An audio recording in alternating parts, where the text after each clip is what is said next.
నేను కుమారుడిని. చార్జర్ తేమ్మా. ఏంటమ్మా ఏంటండి ఏదో అంటున్నారు ఏంటి? హీలింగ్ అంటే యేసు ప్రభు గారా? యేసు ప్రభు హీలింగ్ అంటే యేసు ప్రభు ఏంటి సార్ హీలింగ్? అర్థం కాలేదు. ఆయన సిలువలో కార్చిన రక్తం ద్వారా మనకి స్వస్థత వస్తుంది అని చెప్తున్నాను. అంటే ఆ రక్తం ఇంకా ఉందండి? ప్రెసెంట్ అవైలబిలిటీలో లేదు. మరి మీకు ఎలా తెలుసు రక్తం అని చెప్తున్నారు? 2000 సంవత్సరాల క్రితం అంటే యేసు ప్రభు పుట్టింది 2000 సంవత్సరాల ముందు. అది కూర్చుంటాను. అంటే యేసు ప్రభు పుట్టిన 2000 సంవత్సరాల ముందు ఇది లేదంటారా? సృష్టి లేదా? సృష్టి ఉంది. అంటే నాకు దీని గురించి మీరు అడిగే ఆ లోతైన ప్రశ్నలకు జవాబు తెలియదు. కానీ యేసు ప్రభు అంటే మీకు జవాబు తెలియనప్పుడు దాని గురించి ప్రస్తావన చేయకూడదుగా? అట్లా కాదు. నేను అనేది ఏంటంటే యేసు ప్రభు రక్తంలో ఉన్న శక్తి నా బాడీకి ఎట్లాగా పనిచేసిందో ఆ ఎక్స్పీరియన్స్ మీదే చెప్తున్నాను. సార్ మీ బాడీ ఎగ్జాంపుల్ సార్ మీ పేరండి? ఇమానియల్ అండి. ఇమానియల్ అంటే మీరు యేసు ప్రభు భక్తులు 100% కదా? మా తాతగారు యాక్చువల్ గా మీ తాతగారు కూడా క్రిస్టియన్ అండి? కాదు కాదు. అంతకు ముందు వాళ్ళు క్రిస్టియన్ అండి? కాదు కాదు. మీరెవరు ఫస్ట్? తాతగారు సికిలే వెంకటరెడ్డి గారు. ఆయనకేదో జరిగిందని చెప్పి 8 మంది కూతుర్ని మరి మతంలో తోసేసాడని చెప్పి నేను క్రిస్టియన్ అని చెప్పుకుంటాం ఇష్టం లేక చిన్ని అనే ముద్దు పేరు ఉండేది. ఆ చిన్ని అనే చెప్పేవాడిని అందరికి. ఆ చిన్ని అనే చెప్పేవాడిని తప్ప ఇమానియల్ అని ఎవరికి చెప్పేవాడిని కాదు. ఎప్పుడైతే నేను చిన్ని అనేది తీసివేసి ఇమానియల్ అని చెప్పడం మొదలు పెట్టానో అప్పటి నుంచి నా పరిస్థితులు చక్కబడ్డాయి. అది ఏ విధంగా అంటే విజయవాడలో ఉన్నప్పుడు 32 సంవత్సరాలకి 60 సంవత్సరాలు మందు, సిగరెట్, గుట్క, గంజాయి అన్ని తాగేశారమ్మా. డాక్టర్లు 6 నెలల్లో చనిపోతామని చెప్పారు. అటువంటి సిచ్యువేషన్ లో నాకు దేవుడు కావాల్సి వచ్చింది. ఆ సిచ్యువేషన్ లో ఏమండి మీరు హిందువులే కదా ముందు? మరి హిందూ దేవతల్ని నమ్ముకుంటే మీకు హీల్ అవ్వదు అనుకున్నారా? అసలు మీకు ఎవరో చెప్పిన అదే తాగిన వాళ్ళు ఉండమ్మా నేను అడగాలి. ఎందుకంటే నేను హిందూ ధర్మం కోసం పోరాడేటప్పుడు ఆయన నాకు చెప్పాలి సమాధానం. నువ్వు మాట్లాడదు ఈ విషయం. నేను మెల్లగానే అడుగుతాను. నాకు హిందువుల గురించి అది కాదండి. మీరు ఇమాన్యుయల్ గారు మీరు మా ఇంటికి వచ్చారు కాబట్టి మీరు ఏ క్యాస్ట్ అయినా ఏ మతమైనా నాకు మీరు గెస్ట్. మిమ్మల్ని తీసుకొచ్చారు ఒక ఆయన కాబట్టి మీతో నేను మాట్లాడుతున్నా. బట్ మీకు స్వస్థత చేకూరింది మీకేదో ఇమాన్యుయల్ అని చెప్పుకోవడం వల్ల నా బాగుపడ్డానని చెప్తున్నారు. బట్ మీరు అందరికన్నా ముందు ఆలోచించాల్సింది, మీరు ఒప్పుకోవాల్సింది మీరు హిందువు ఫస్ట్.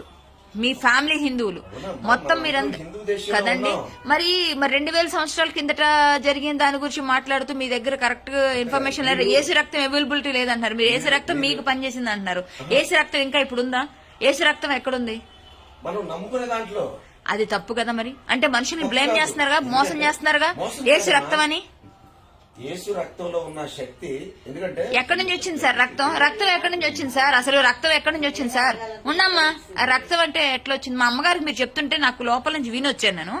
అంటే యాక్చువల్ గా ఇది ఒక విధంగా మత ప్రచారం, అది నాకు ఇష్టం లేదు. లేదు మీరు యేసు ప్రభు గురించి చెప్తే మరి ఏంటి మరి ప్రచారం కాదు ఏంటంటారు దీన్ని? ఒక్క నిమిషం అమ్మా. ఇది స్టైల్ గా మంచిగా వచ్చి ఫ్రెండ్ లాగా వచ్చి మీరు చెప్తున్నారు మాకు మతం గురించి. మాకెందుకు చెప్తున్నారు? యేసుక్రీస్తు మీకు ఇష్టమైతే మీరు చేసుకోండి. మీ పేరు ఎమ్మాన్యుయల్, హ్యాపీగా మా ఇంట్లో కాఫీ తాగండి, టీ తాగండి, వెళ్ళిపోండి, అంతవరకే. కానీ మా అమ్మగారికి మీరు చెప్పాల్సిన అవసరం లేదు కాదు. అమ్మా నువ్వు నాకన్నా పెద్ద ఇదని తెలియదు వాళ్ళకి. పోలేండి సార్ ప్రాణిక్ హీలింగ్ అవనండి. నేను ఒకటి చెప్తా, నేను ఈ బాబాల్ని దొంగ బాబాలు ఎక్కువ ఉన్నారు వాళ్ళని నమ్మను. నేను ఈ యేసు ప్రభు మతస్థులు ఈ పాస్టర్ని నమ్మను. ఎవరైతే మత ప్రచారాలు చేస్తూ ఎవరైతే మార్పిడులు చేస్తారో అస్సలు నేను వాళ్ళని నమ్మను. నేను క్లియర్ గా నేను అలాంటి వాళ్ళని వ్యతిరేకిస్తా, పబ్లిక్ గా చెప్తా. మీరు మా ఇంటికి వచ్చి ఇప్పుడు చెప్పడం అన్నది ఉంది సరే యేసు రక్తం ఉందని, అది నేను వ్యతిరేకిస్తా. మీరు ఏదన్నా చెప్పండి. మీరు నాకు సోదరుడిగా వచ్చారు మంచిగా మాట్లాడండి. యేసు రక్తం అనేది లేదు, ఉందని నాకు నిరూపించండి, నేను మాట్లాడతా. లేదు యేసు రక్తం లేదు, యేసు రక్తం లేదు, ఏమీ లేదు. ఇప్పుడు నేను నైటీతో లేకపోతే నేను లైవ్ పెట్టేదాన్ని. ఈ విషయం నేను నైటీతో కాబట్టి నేను పెట్టట్లేదు. ఒకటి సార్ మీకు ఒక మాట చెప్పమంటారా? మీరు ఇంకో ఎమ్మాన్యుయల్ గారు ఈ పని ఇంకో హిందూ ఇంటికి వెళ్ళి మీరు చేయకూడదు. నాకైతే మీరు అది రాసి ఇవ్వాలి. అంత బాధపడుతున్నాను నేను. ఎందుకంటే ఒక హిందువుని మార్చడానికి 10 మంది ఇంటికి వచ్చి బొట్టు పెట్టుకోరు ఎందుకండి? చీర భారతీయ సంస్కృతి అండి.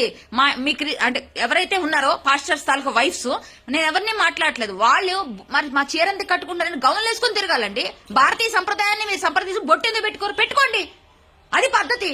బొట్టు ఎందుకు పెట్టుకోరు? మేము బొట్టు ఎట్టి పరిస్థితిలో పెడతాం. ఎందుకు పెడతాం? మా సంప్రదాయం. మరి చీర కడుతున్నారు మా సంప్రదాయంలో, మరి బొట్టు ఎందుకు పెట్టరు? ఇప్పుడు మీరు మా ఇంటికి వచ్చి కూర్చున్నప్పుడు ఇమాన్యుయల్ గారు అంటే మేము మాకు ఫరూక్ వస్తారు, ఇమాన్యుయల్ వస్తారు, ఇంకొకరు వస్తారు, శాస్త్రి గారు వస్తారు, శర్మ గారు వస్తారు. అందరినీ ఆదరిస్తాను. ఎందుకంటే నాకు అట్లాంటి ఫీలింగ్ లేదు. నేను ఒక ఆర్టిస్ట్, నాకు అందరూ ఉంటారు. బట్ ఈ రోజు మీరు యేసు రక్తం గురించి మాట్లాడారు కాబట్టి నేను మాట్లాడాల్సి వచ్చింది. ఆ యేసు రక్తం నాకు చూపించండి.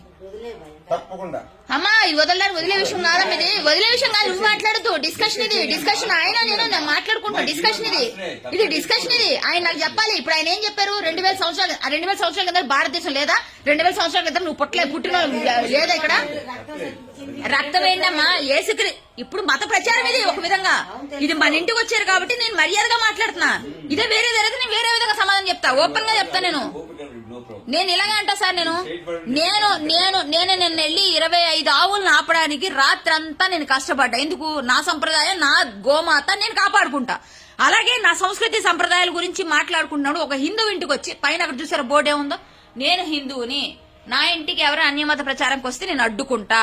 మీరు నాకు ఒక మామూలుగా వచ్చారు ఒక మనిషితో, ఆ వ్యక్తి మీద ఉన్న అభిమానంతో మాట్లాడతాం. బట్ మీరు యేసుక్రీస్తు గురించి ఇక్కడ మాట్లాడకూడదు. అది మాకు ఇష్టం లేదు. మీరు అన్యమత ప్రచారం, రక్తం గురించి గుడ్డు కంకర బస్ మేము వినం. అది మీ ఇష్టం. మీ ఇంట్లో మీరు ఏదైనా చేసుకోండి. నమస్కారం పెట్టడం కాదండి, తప్పు కాదండి. నేను వినండి, నాకు సంబంధం లేదు. మా అమ్మ కూడా తప్పైందని కాదండి, తప్పండి. మీరు యేసుక్రీస్తు గురించి మీరు పెద్ద గ్రేట్ గా చెప్తే మేమందరం మమ్మీ అడిగింది నేను చెప్పా.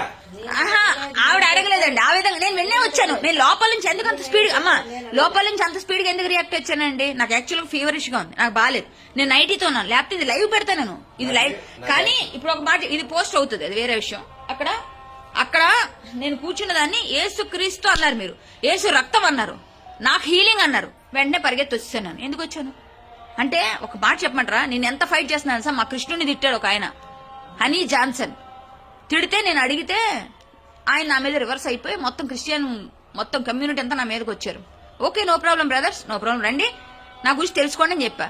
నేను ధర్మం కోసం పోట్లాడతా, కానీ అవతల మతస్థులు నేను కించపరచను. ఇప్పుడు మీరు వచ్చి మా ఇంట్లో మాట్లాడారు కానీ మేము మీ ఇంటికి రాలేదు, అవును కదా? నేను మీ ఇంటికి వచ్చి అదే మా హిందువులందరూ మా మతంలోకి రండి, మా వెంకటేశ్వర స్వామి నమ్ముకోండి, మా బైబుల్ మీరు ఎలా పట్టుకొని తిరుగుతున్నారో అలాగే భగవద్గీతను పట్టుకొని మేమందరం ఇంటికి